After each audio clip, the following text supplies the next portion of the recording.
नमस्कार, मी श्वेता अंकले. तरुण भारत न्यूज बुलेटिनमध्ये आपल्या सर्वांचे स्वागत. आता पाहूया ठळक घडामोडी.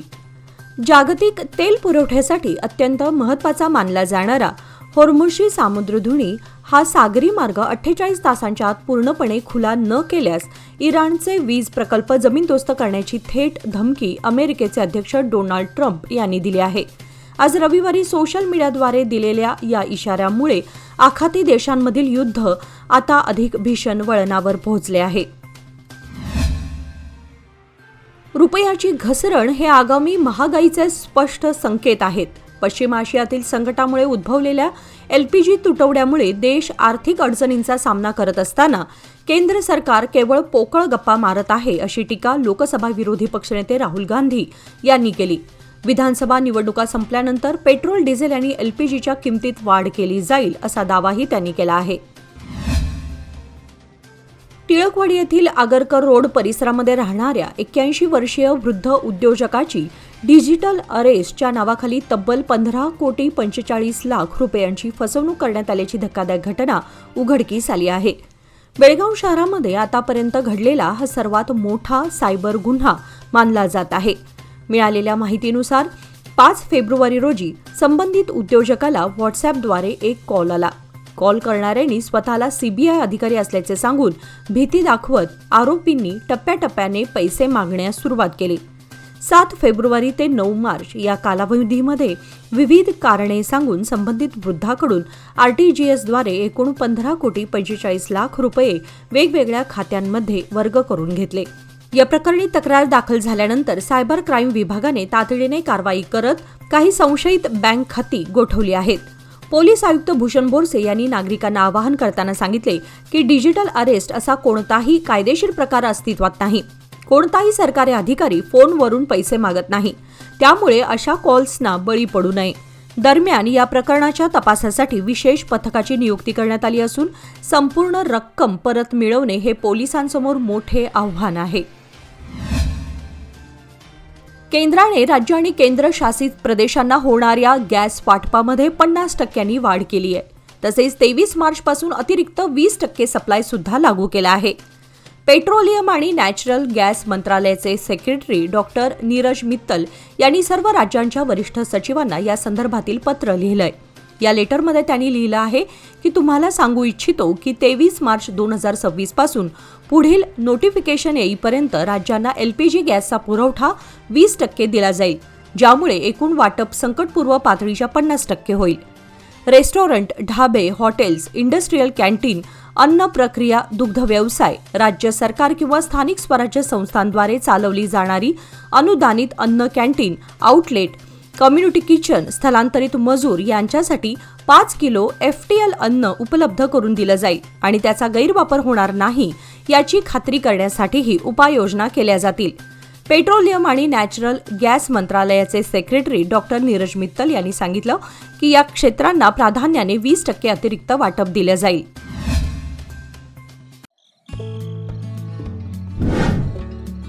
मेसर्स RS हेरेकर ज्वेलर्स, तुमच्या आनंदाच्या क्षणांना सुवर्णस्पर्श. नवजात बालकाला लागणारे सर्व प्रकारचे दागिने, लग्नसराई, मुंज, साखरपुडा किंवा कोणताही शुभ प्रसंग प्रत्येक क्षण खास बनवण्यासाठी आकर्षक सोन्या चांदीच्या दागिन्यांची देखणी शृंखला येथे उपलब्ध. परंपरा आणि आधुनिकतेचा सुंदर संगम असलेले दागिने, नाजूक डिझाईन्स आणि उत्कृष्ट कारागिरीमुळे तुमचा प्रत्येक सोहळा अधिक उजळून निघेल. लग्नासाठी खास दागिने, बारशासाठी कडदोडा, पैजण, वाळे इत्यादी, तसेच मुंज व साखरपुड्यासाठी आकर्षक कलेक्शन, पारंपरिक ते मॉडर्न डिझाईन्सपर्यंत तुमच्या खास क्षणांना द्या एक चमकदार आठवण.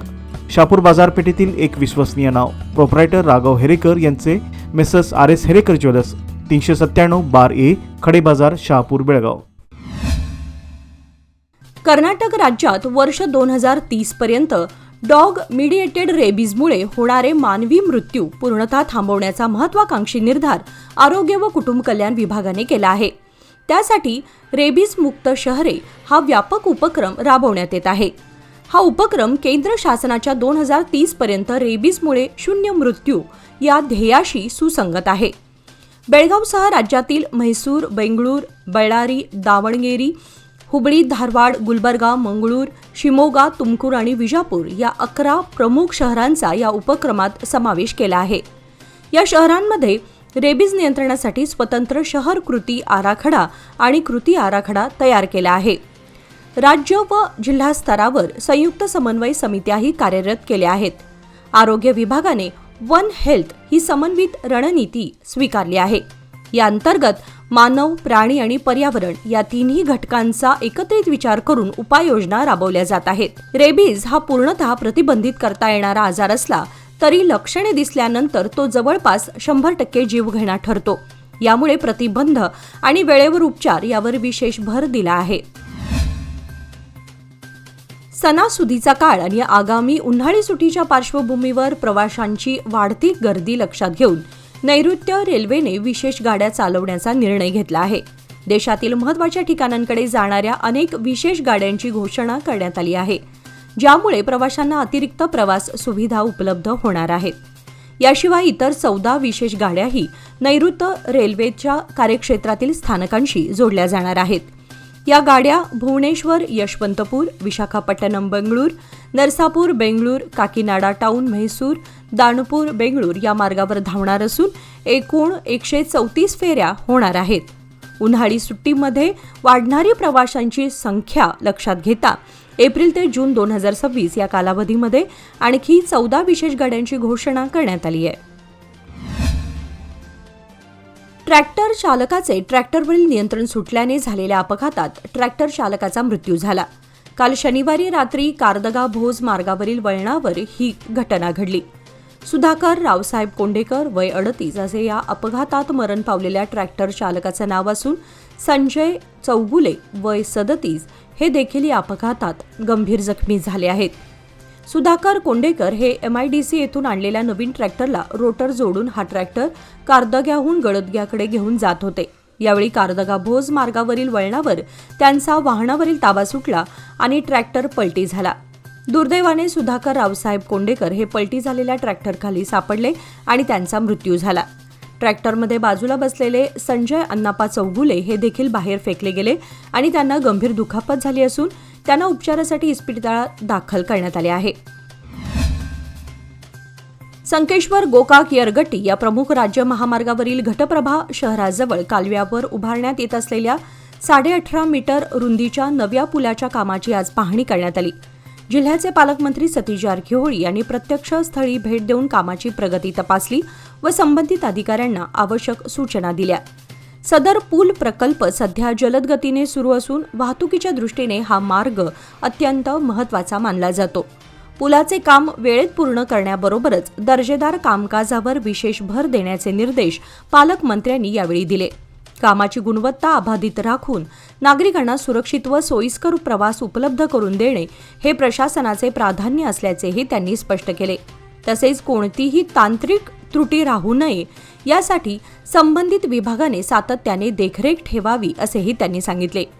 या पाहणीवेळी सार्वजनिक बांधकाम विभागाचे अधिकारी, स्थानिक प्रशासनातील पदाधिकारी तसेच इतर संबंधित उपस्थित होते.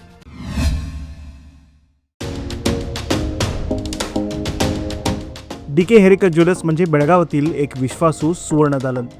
दिवसेंदिवस वाढत चाललेल्या सोन्या चांदीच्या किमतीमुळे ग्राहकांची धांदल उडत आहे.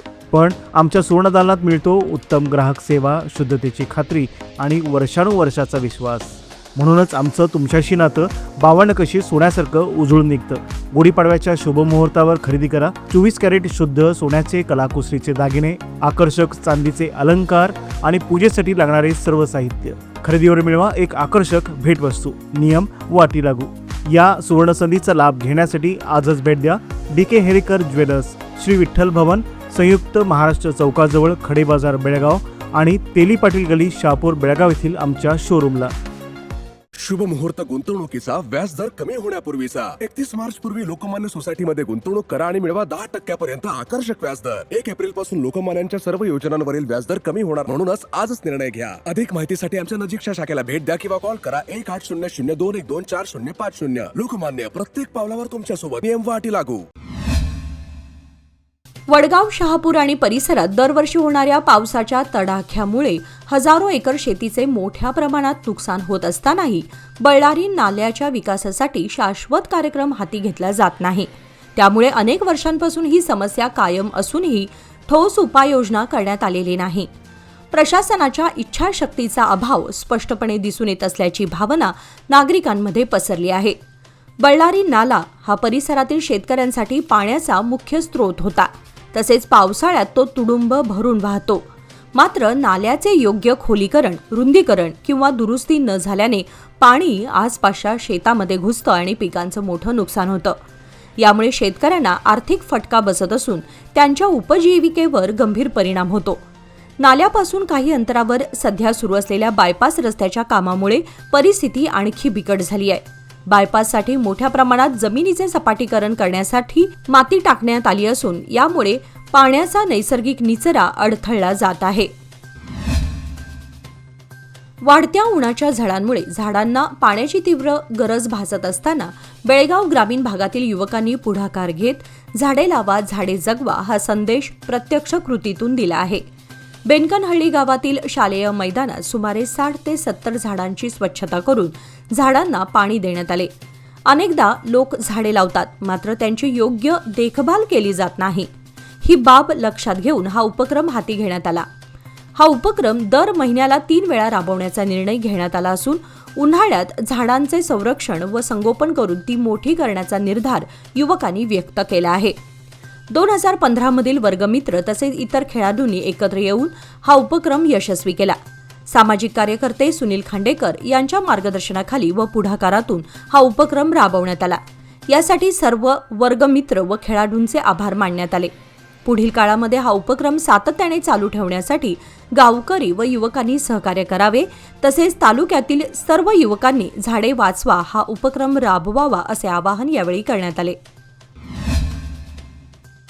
बेळगाव बार असोसिएशनची सर्वसाधारण सभा मंगळवार दिनांक 24 रोजी न्यू कोर्ट कॉम्प्लेक्स येथील समुदाय भवन येथे दुपारी 1 वाजता होणार आहे.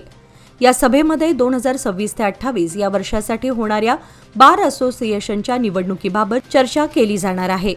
त्याच दिवशी या बार असोसिएशनची निवडणूक जाहीर होणार आहे. त्यामुळे ही सर्वसाधारण सभा महत्त्वाची असून साऱ्यांचेच लक्ष या सभेकडे लागून आहे. विद्यमान बार असोसिएशन कमिटीचा अवधी 19 फेब्रुवारीला संपला आहे. त्यानंतर नव्याने निवडणूक घेणे गरजेचे आहे. न्यायालयाला मे महिन्यामध्ये सुट्टी असल्यामुळे तत्पूर्वी ही निवडणूक घेण्याबाबत प्रयत्न सुरू झाले आहेत. त्यामुळे बेळगाव बार असोसिएशनच्या निवडणुकीबाबत चर्चा करून लवकरच ही निवडणूक जाहीर करण्याची शक्यता व्यक्त होत आहे. लष्करी प्रशिक्षणादरम्यान स्विमिंग पूलमध्ये पडून एका लेफ्टनंटचा मृत्यू झाला आहे.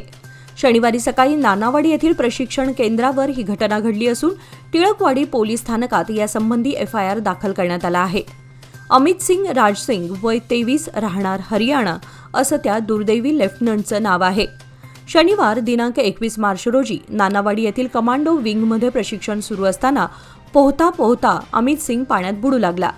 लांब काठी त्याच्या दिशेने देऊन त्याला वाचवण्याचा प्रयत्न झाला. त्याने काठी पकडली नाही म्हणून तेथेच उपस्थित असलेल्या लाईफगार्डने पाण्यात उडी टाकून त्याला बाहेर काढले. प्रथमोपचारानंतर लष्करी इस्पितळात हलवण्यात आले. डॉक्टरांनी त्याला मृत घोषित केले. पाण्यात बुडून किंवा हृदयघाताने त्याचा मृत्यू झाला असावा असा संशय आहे. टिळकवाडी पोलीस पुढील तपास करत आहेत. तालुक्यातील कक्केरी येथील श्री बिष्टादेवी व बहीण मुक्कम्मादेवी मंदिरामध्ये गुढीपाडव्याच्या निमित्ताने भाविकांची मोठी गर्दी उसळली. हजारो भाविकांनी देवीचे दर्शन घेऊन ओटी भरून नवसांची पूर्तता केली. यावेळी भाविकांनी फळे, नारळ, फुले, बांगड्या, तांदूळ, पान सुपारी, सोने, चांदी, रोख रक्कम अर्पण करून भक्ती व्यक्त केली. काहींनी नवसापोटी तुलाभार सेवा करून नारळांच्या वजनानुसार रक्कम अर्पण करून पावती घेतली. मंदिर परिसरामध्ये फळे, मिठाई, थंड पेये व चहाचे स्टॉल लावले होते. या क्षेत्राचे वैशिष्ट्य म्हणजे वर्षातून फक्त गुढीपाडवा, दसरा व दिवाळी पाडव्याच्या दिवशी पहाटे 4 वाजल्यापासून सूर्योदयापर्यंत गावाच्या हद्दीत कुठेही नारळ फोडून नवस फेडण्याची परंपरा आहे. त्यामुळे महाराष्ट्र, गोवा व कर्नाटक राज्यातील विविध भागातून लाखो भाविक येथे दाखल होतात. मंदिराचे अध्यक्ष कार्तिक अंबोजी, सचिव रमेश कोचेरी, भीमप्पा अंबोजी, परशुराम बिर्जे, नामदेव कुंभार आदी सदस्य उपस्थित होते. सायंकाळी 7 ते रात्री 3 वाजेपर्यंत ओटी भरण्याचा कार्यक्रम पार पडला. कर्नाटक राज्य रस्ते परिवहन महामंडळाच्या बसेसचे तिकीट दर वाढवण्याचा प्रस्ताव सरकारपुढे नाही. कोणत्याही कारणास्तव बस तिकीटामध्ये वाढ केली जाणार नाही, असे स्पष्टीकरण परिवहन मंत्री रामलिंगा रेड्डी यांनी दिली. शनिवारी बेंगळुरूमध्ये पत्रकारांशी बोलताना त्यांनी ही माहिती दिली. राज्यातील 4ही परिवहन निगम बल्कमध्ये डिझेलची खरेदी करतात.